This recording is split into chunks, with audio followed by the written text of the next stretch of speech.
नमस्कार, आप देख रहे हैं MB news dot live in पर और आज जुड़े रहे प्रदीप कुमार के साथ। चलिए देखते हैं आज की बड़ी खबरें। ट्रेन, आम आदमी की सवारी। जैसे कि हम लोग जानते हैं, कोरोना काल में ट्रेनों का परिचालन बंद कर दिया गया था। इसकी वजह से जनता को बहुत सारी परेशानियां उठानी पड़ी। हालांकि अब धीरे धीरे जाकर ट्रेन का परिचालन शुरू कर दिया गया है, लेकिन समस्या की बात यह है कि ट्रेन का किराया बढ़ा दिया गया है। तो चलिए डालते हैं इस पर एक नज़र। अगले महीने से कुछ और ट्रेन के बढ़ने से यात्रा आसान होगी, लेकिन जेब भी ढीली करनी होगी। देश के प्रमुख स्टेशनों पर स्टेशन विकास के लिए उपयोग शुल्क लगाने की तैयारी कर ली गई है। विभिन्न श्रेणियों के यात्रियों को अलग अलग शुल्क चुकाना होगा। इसके 10 रुपये से 35 रुपये के बीच रहने की संभावना है। इस बीच रेलवे छोटी दूरी की कुछ ट्रेनें शुरू करने की तैयारी में है, जो विभिन्न रेलवे जोन के बीच चलेगी। भारतीय रेल में सार्वजनिक निजी भागीदारी से प्रमुख रेलवे स्टेशन के विकास प्रक्रिया शुरू कर दी है। इसमें धीरे धीरे स्टेशनों की संख्या बढ़ेगी।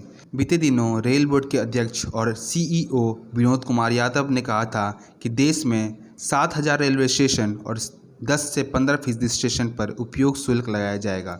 इस तरह से यह संख्या 700 से 1,000 स्टेशनों के बीच होगी।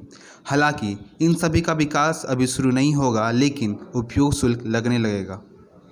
सूत्रों के अनुसार रेलवे इसे 10 से 35% के बीच रख सकती है। चेयर कार, शयनयान और वातानुकूलित की विभिन्न श्रेणियों के यात्रियों से अलग अलग शुल्क लिया जाएगा। चूँकि सभी ट्रेन आरक्षित है, इसलिए टिकट लेने के साथ ही यह शुल्क ले लिया जाएगा। इसके लिए रेलवे जल्द ही एक प्रस्ताव केंद्रीय मंत्रिमंडल के सामने रख सकता है। दूसरी तरफ रेल कुछ और ट्रेनों के चलने की तैयारी में है। सूत्रों के अनुसार छोटी दूरी की यात्रियों की बढ़ रही संख्या को देखते हुए रेलवे अगले महीने से कुछ ट्रेनें शुरू करने की तैयारी में है। चूँकि त्योहारी सीज़न में ज़्यादा लोगों के यात्रा करने का अनुमान है और अभी जो ट्रेन चल रही है उनमें प्रतीक्षा सूची लंबी हो जा रही है।